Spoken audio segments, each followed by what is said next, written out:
আমরা তো এমন এক যুগে বাস করি যেখানে স্যাটেলাইট দিয়ে পৃথিবীর প্রায় সব কোণায় দেখা যায়। তো এটা ভাবাটা খুবই স্বাভাবিক যে আমরা আমাদের এই গ্রহের সবকিছুই হয়তো জেনে গেছি, কিন্তু সত্যিটা কি তাই? আসলে আমাদের এই পৃথিবীতে এখনও এমন সব রহস্যময় জায়গা লুকিয়ে আছে যা বড় বড় বিজ্ঞানীদেরও ভাবায়।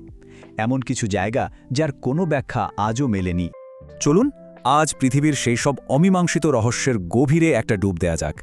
এমন কিছু জায়গার খোঁজ করা যাক যা হাজার হাজার বছর ধরে মানুষের মনে কৌতূহল জাগিয়ে রেখেছে। আমাদের এই যাত্রায় আমরা দেখব প্রাচীনকালের আশ্চর্য সব নির্মাণ, জানব রহস্যময় সব অন্তর্ধানের এলাকার কথা, দেখব প্রকৃতির কিছু অদ্ভুত কাণ্ড কারখানা, আর সবশেষে ডুব দেব এক হারানো সভ্যতার কিংবদন্তিতে। তো প্রথমেই শুরু করা যাক সেই সব জায়গা দিয়ে যেগুলো বিজ্ঞান আর ইতিহাসের জন্য আজও এক বিশাল বড় ধাঁধার মতো। আচ্ছা, একটু ভাবুন তো, আমাদের পূর্বপুরুষরা এমন সব জিনিস তৈরি করে গেছেন যা আজকের প্রযুক্তি দিয়েও বানানো প্রায় অসম্ভব মনে হয়, কিন্তু কিভাবে পারলেন তারা? এখানেই তো আসল রহস্যটা। যেমন ধরুন স্টোনহেঞ্জের কথা, পৃথিবীর সবচেয়ে বিখ্যাত প্রাগৈতিহাসিক নিদর্শনগুলোর মধ্যে একটা। চিন্তা করা যায় আজ থেকে প্রায় ৫,০০০ বছর আগে কোনো আধুনিক যন্ত্রপাতি ছাড়াই ২৫ টনেরও বেশি ওজনের এক একটা পাথর প্রায় ২০০ মাইল দূর থেকে বয়ে আনা হয়েছিল। কিভাবে? এটাই তো সবচেয়ে বড় প্রশ্ন। কিন্তু কেন বানানো হয়েছিল এটা? এর আসল উদ্দেশ্যটা কি ছিল? এখানেই রহস্যটা আরও জটিল হয়ে যায়। কেউ বলেন এটা একটা সৌর ক্যালেন্ডার, কেউ ভাবেন এটা কোনো ধর্মীয় স্থান, আবার কারো মতে এটা ছিল আকাশ দেখার একটা অবজারভেটরি।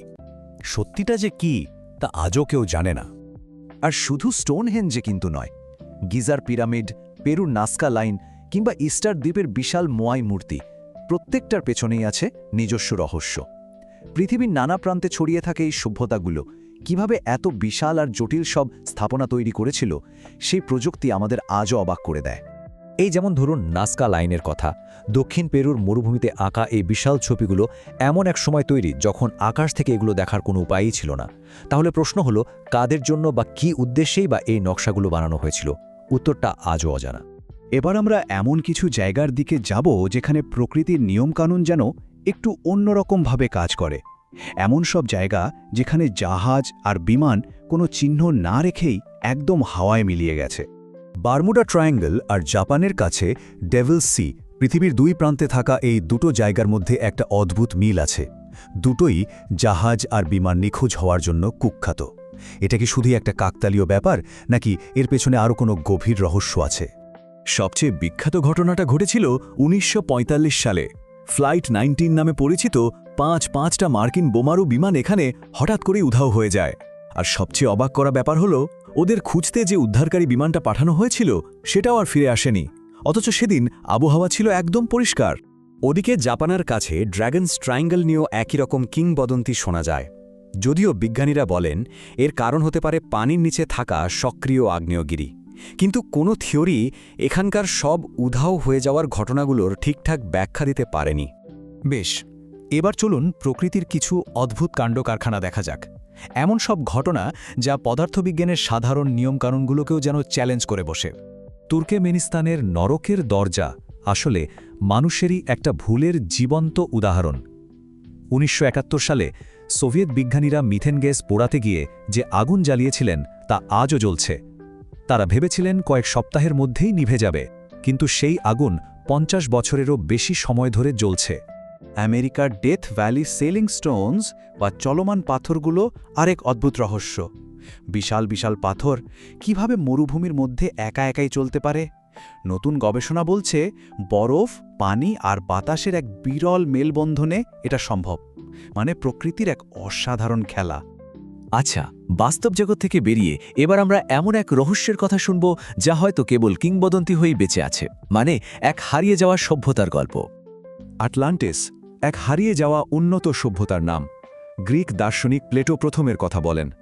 তার মতে এটা ছিল এক শক্তিশালী আর উন্নত নগরী যা এক ভয়াবহ দুর্যোগে মাত্র একদিন আর এক রাতের মধ্যেই সাগরের নিচে তলিয়ে যায়।